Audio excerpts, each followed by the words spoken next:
Hello, friends. I am Chevee. Welcome to my shed. How are you today?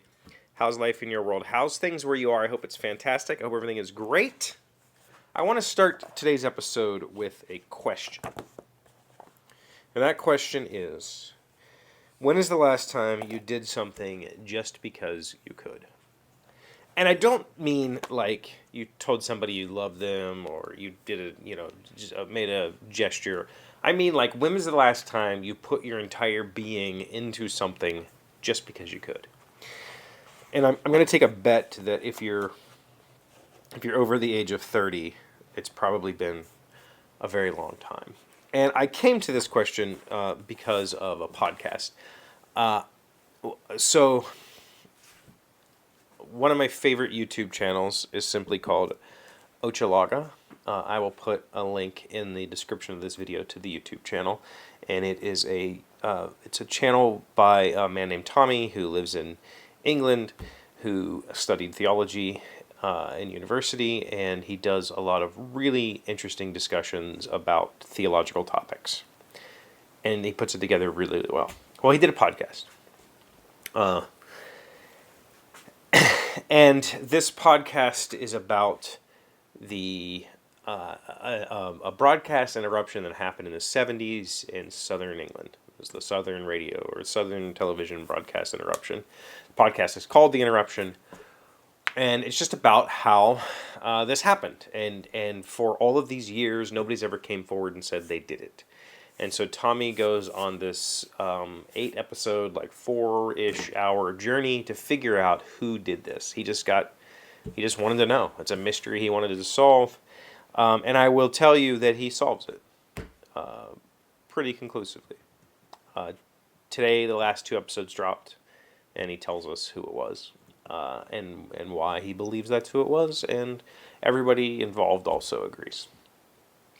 Along that journey, he talks to a bunch of, at that time in England, radio was state-controlled, and so there was a lot of pirate radio stations. And this is something I was aware of. This is something I tried to do as a kid in the 80s and 90s here in the United States, was I wanted, can I do pirate radio? It was something that was still, being inserted into mainstream media, movies and television shows, pirate radio kind of things. The idea being that these people would set up a transmitter that could overpower FM transmitter in their area, and so that people in their area who were listening to that radio station would suddenly get this pirated broadcast. And it was, I remember first learning about it in the late 80s, early 90s, and it being this like, oh my God, you'll get arrested. The FTC will be at your door within minutes, and that's not technically. None of that's true. They can find you pretty easily. It's pretty easy to triangulate where a transmission is coming from. But that's not the point. The point of this discussion today, when was the last time you did something just because you could, was Tommy asking these radio pirates. They were doing something at that time that was illegal, very much so. And they talk about, scaling towers and jumping across rooftops to put up transmitters to send out their messages or whatever, and being chased. And Tommy's question was, well, why? And they were like, because we could. Like, there really wasn't a reason. And this television interruption that happened, was there a real reason for it? Because we could. Because it was exciting. That was the reason for it, right? Is because legality of it aside, I think we've all had those moments in our lives where we've done something that was questionable, maybe morally, maybe legally, maybe just socially questionable, and we knew it. And that excitement of doing the questionable thing fueled the entire reason to do the thing. You did it just because you could. And it wasn't about holding up a sign and saying, I did the thing. You should all worship me because I did something ridiculous. It was just doing it because you could. And putting your entire everything into it. Thinking to what I understand about about radio at the time, broadcasting at the time. This would have been, a pretty big endeavor to set up a transmitter that's powerful enough to overpower or to take over a television transmission. It would have taken quite a bit of effort. It would have taken quite a bit of technology. It would have taken time to detail the message that was being delivered. It was probably pre-recorded, so it was all done professionally. Like, this was something somebody did over the course of days, maybe weeks, maybe months, planning this whole operation to not get caught. And the entire time, the only reason to do it was because you can, right? Like, and I love that feeling, right? That feeling is something that I very much miss. It was something that really drove my childhood. I was that kid that would have, had I not lived in rural West Virginia or semi-rural, this is suburban West Virginia, had I lived in an area where there would have been a community for that, I would have totally been a part of that. I would have been all over that. And just because I could, right? For no other reason. I think that it's something that, as I've aged, I have lost the ability to be excited for myself. Meaning that if I were to do it now, say I wanted to run a pirate radio station right now, I have the technological ability.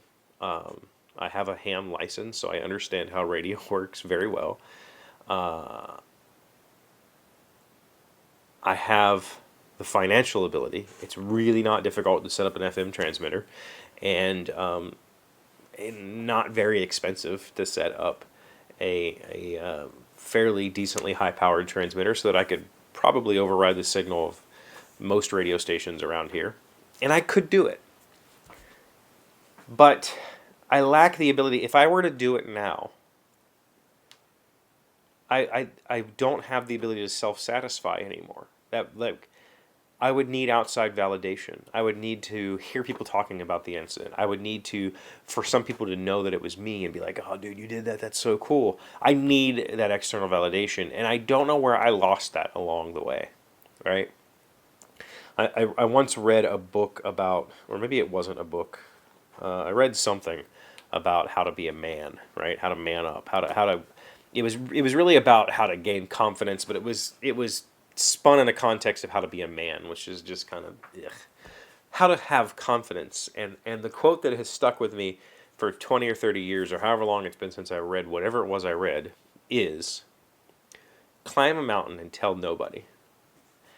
And I get it. That's what I'm talking about, I think. I think that the doing it just because you can is the same thing. It's the same message, right? Do something and tell nobody.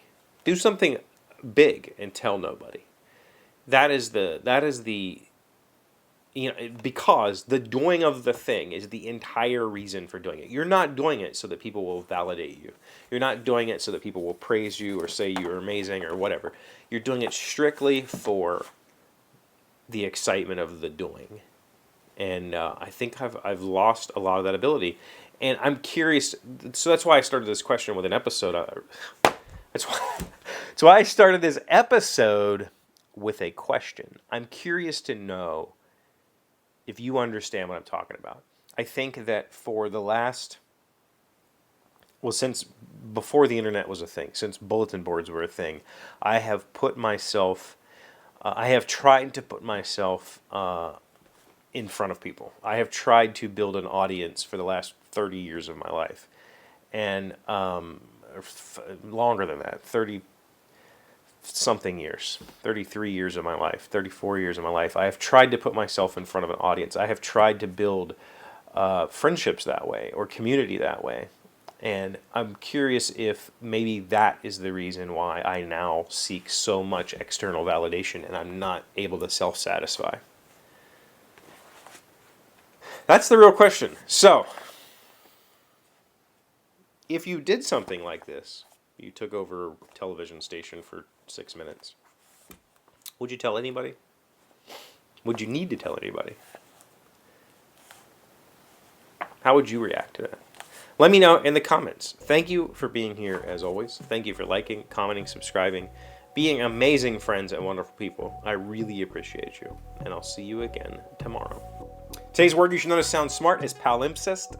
It is a noun meaning a parchment manuscript on which the text is written over older, earlier text, much like an oil portrait or landscape painted over another painting. The newest addition to the Patterson's rare manuscript collection turned out to be a palimpsest covering a text nearly 1,000 years old. Palimpsest. P-A-L-I-M-P-S-E-S-T. I feel like I'm pronouncing that wrong, but the pronunciation guide puts the emphasis on pal. I would have said palimpsest, not palimpsest.